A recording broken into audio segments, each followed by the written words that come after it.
All right, next I would like to introduce somebody. It's an honor for me to introduce somebody that, like I said, and I agree with Mayor Mayo, hopefully it's going to be our new Miss America, but I'd like to have her come forward and say a few words.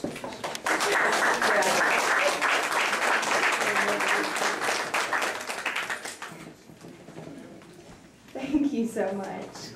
It is an honor to be here with you all today, to be here with the board members and all of our patients, patrons, and pilots, and our honorary guests. My work began with Pilots for Patients back in its inaugural month, so January 2008. I was 19 at the time, just turned 23 2 days ago, so I feel kind of old. But I have seen this organization grow and evolve and have seen it from its first 100 flights that we have celebrated and now to 1,000. And it has been a journey, it has been a blessing to be a part of, and it has been a humbling experience. Just by a divine connection and chance, I met H.M. Butler in January 2008, and he sort of, I think he was a little bit reluctant because I told him I want to get involved with something. I had just gotten my first crown, and I wanted to use that voice for something that was bigger than myself, and I wanted to connect with a cause. What a great cause to connect with, and what an opportune time to become involved with this organization. But he was skeptical. He was like, okay, what do you want though? What are you gonna do for us? So at that point,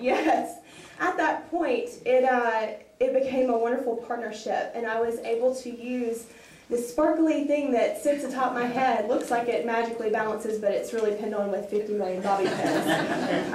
Use it for something incredible. I've been able to travel the state and speak to churches, civic organizations, and different groups. I've been able to accompany Philip to many different events and really spread the message of Pilots for Patients, which is just a compassionate, caring group that I've been a part of, and it's been so wonderful. A lot of the speakers so far have told about Pilots for Patients and sort of what we do and what we offer and what a wonderful organization is, but I've actually had the opportunity to go behind the scenes and see actually what it is that this organization does, most recently on Monday for the 1,000th mission.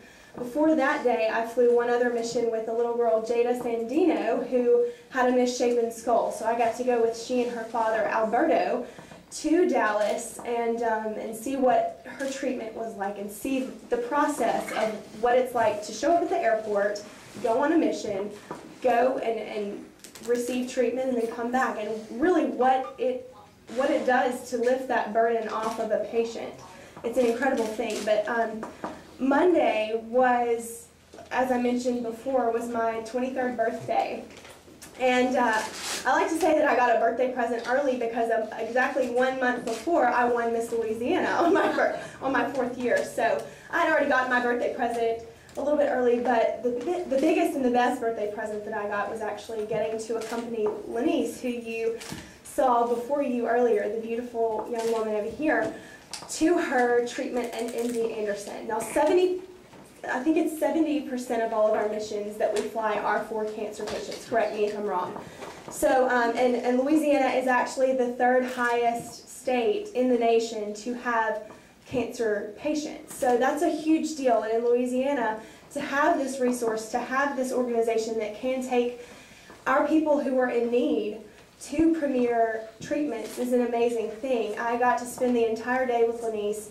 And it's funny, on the way there, they said, in the front, we were sitting in the back, and they said that we were like a bunch of high school girls just jabbing the whole way, because I wanted to know her story, and I wanted to hear about her journey to this point. She had been traveling back and forth once a week with her friend Phyllis, who is just an angel, and I love and adore her. I wish she could be here with us today so we could recognize her. But she had been driving back and forth once a week to Houston, and I have made that trip once. It was actually to get my evening gown for Miss Louisiana. My mom, who was in the audience, actually drove that. We drove there and back, so we know what that was like, driving there in a day. It is exhausting. Not only in her case, does she have to go through the treatment of chemotherapy and what a physical and emotional and spiritual demand that is, how draining that is. But she had to drive 7 hours there and 7 hours back. She's been doing that since March, and what a courageous inspiration she is. And to be able to spend my birthday with you was just a wonderful gift. So thank you so much. For me too. With her to Houston. We talked the whole way there, got to know each other, and then we were picked up by a Houston Ground Angel, which is again another incredible organization that just seamlessly flowed from one thing to the next, and there were no hiccups, no bumps. These people have this figured out, and they really are doing great things for people. So we went to MD Anderson. I sat with her throughout her treatment, which was eye-opening, because, as I mentioned before, you have all of these worries on your heart and on your shoulders, and it is a burden to have to get there. So for us to be able to fly her there, that's what they mentioned several times. I heard you and Miss Phyllis say, I can't believe we're going to be home tonight. I can't believe that we're going, I can go outside and go on a walk or do something. So it was an amazing thing to see from beginning to end what happens behind the scenes. And I feel like I can really stand before you and say that these people who are volunteers and who represent this organization really are the best of the best. They really are salt of the earth. And every single dollar that goes into this organization is used for a patient like Lenny's, for a patient like Sarah Grace, who also flew to get her skull reshaped back into place. We have all these babies who we've flown, and I know Philip has been a huge instrumental part of flying so many of these missions. So let's give him another round of applause.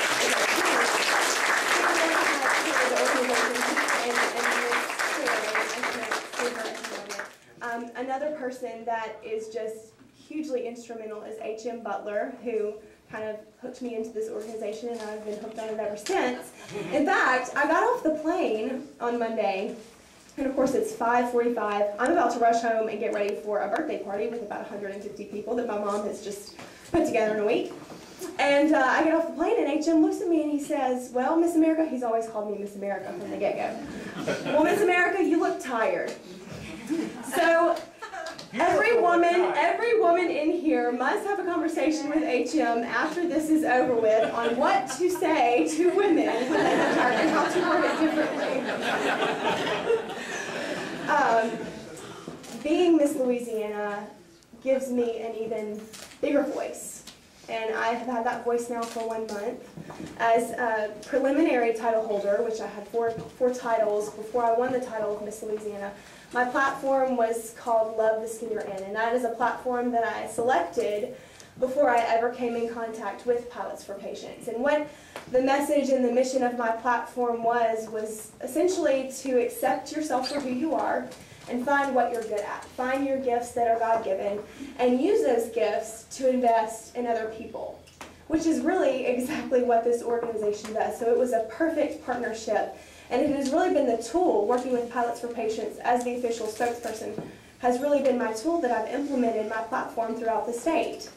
So with this newfound voice and this even louder voice that is going to reach across the state and hopefully across the nation January 14th when Miss America is crowned, I would like to formally announce, if you will allow me, that I want to make my platform as Miss Louisiana Pilots for Patients. And so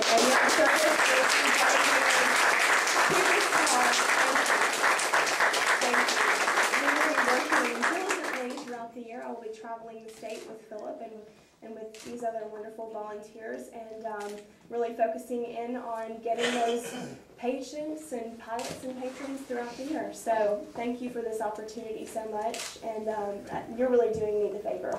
So thank you. Thank you. What I will leave you with, I got a book for my birthday.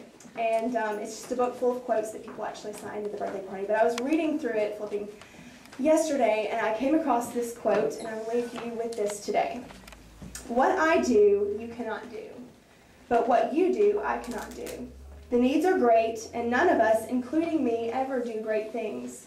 But we can all do small things with great love, and together we can do something wonderful. And that is by Mother Teresa. And that, to me, is the essence of Pilots for Patients. So, thank you.